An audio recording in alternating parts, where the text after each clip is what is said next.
Siyangena futhi siyabungelela la esigodlweni la ngisebenzela khona. Ngise-Piet Retief eMpumalanga ukuhlala babukele.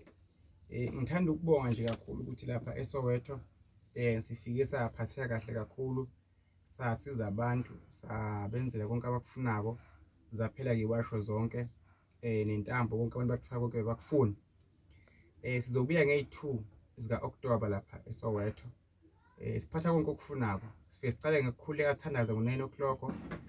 After lapho-ke siyasebenza, sicala ngenkonzo yokukhuleka, inkonzo yokuthandaza, sibeka abantu ethembeni. Engifuna ukubeka esithombeni ukuthi noma ngingaba nemali eningi njengoba nibona mhlawumbe la phansi, nginale mali la phansi mhlawumbe noma i-400 is okay, kodwa le mali ngiyithola ngani. So uma sengiyiphakamisa mina ngikhohlwa ukuthi le mali ngithole kanjani, ngibese ngiphumile elayinini.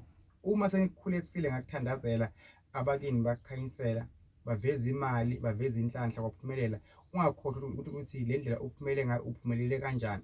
Noma bekuthiwa mhlawumbe uthi kwaba inhlanhla walotshola, futhi bese uyabheka ukuthi nangu umuntu wangikhulekisa, nangu umuntu ongithandazisile. Ngiphupha umama, ngiphupha ubaba ozala umama, yena ongikhanyisele kuze into zami. Kufanele bese uyabonga kuye. Nakimi nibonge nje, kodwa kani ngiphakamisa nibonga uNkulunkulu ongithumile ukuba nginisize. Ngimthandaze ke mina la e-Piet Retief eMpumalanga ehlala la khaya ngihlola ngale ibhodlela leli eliba namanzi libe neseshi phakathi, ibhodlela lami leli. Bese kuba nesibuko, izibuko zami zimbili lezi, ngihlola ngesibuko futhi indlela engihlola ngayo le. Bese ngiyabuya futhi ke ngizohlola ke ngomoya lo ke hlela olakini emzimbeni, ngihlola ngendlela ezintathu ngibukelo khona ekhaya. So uma ukhona usekhaya uyisangoma, umthandazi, inyanga, ini mhlawumbe uhlola ngesibuko kuphela, umhlola ngemoya kuphela, noma uhlola ngamathambo, akusile ibhada, akusi-ishwa le, indlela nawe ophiwe ngayo. So angeke sikwazi ukufanana ngendlela esephiwe ngayo into zethu. So kubuye mhlawumbe yilamala ngithola belise igubhu enjenganazi. Le gubhu lezi kunemithi esiyikhandako enamandla engadingi ukuthi ibonakale, ifuna ukukhandelwa kanje. Akusho ukuthi mhlawumbe kunjani ngikhande igubhu kanjani, cha kuhambi kanjani. So uyazi ngisho even emoto uma uyithengile akushiwo ukuthi ufake isibhamu, kodwa for i-safety uma unayo imvuyo kwanesibhamu, thenga isibhamu usifake emotweni. Nazi igubhu bese igcina ikata ini ke le moya emibi, le mithi lapha ikata le moya emibi, even isibhamu sikata ini ke igebeke emgwaqweni uthenga imoto. So nalapha kukhona vele ngikubeke la kuzokwazi ukukata ini le ndlu lesikole sami sibe nesithunzi. So ngijabulile kakhulu ke ubukela bakhona emakhaya. Ngiyanibingelela nonke nje kakhulu lapha eMpangeni, naseThekwini, naseSekhunda, bingela ubaba uGamede lapha eSekhunda. Ngeke ngisho ukuthi usebenza ngoba ngibikela uGamede lapha eSekhunda. NaseDaveyton ngibingelela abantu bonke, naseThembisa, naseSoweto, naseJozi phakathi, Driefontein, Piet Retief, Phongolo, Vryheid, ngimonke loyo. Ngiyabikela ngithi Nkosi yami uNkulunkulu anibusise, abe kunye nani omkhulekweni eningipha wona, nami umkhuleko enginipha wona ngathi unganiphumelelisa. Nigezeke, nithandeke, nabantu banithande, iphume icitho, amabhadi namashwa, nabantu abahanjelwe abayeni babo ngokuthi bexashene ngathi uNkulunkulu angenza umusa, phinde futhi bezwane.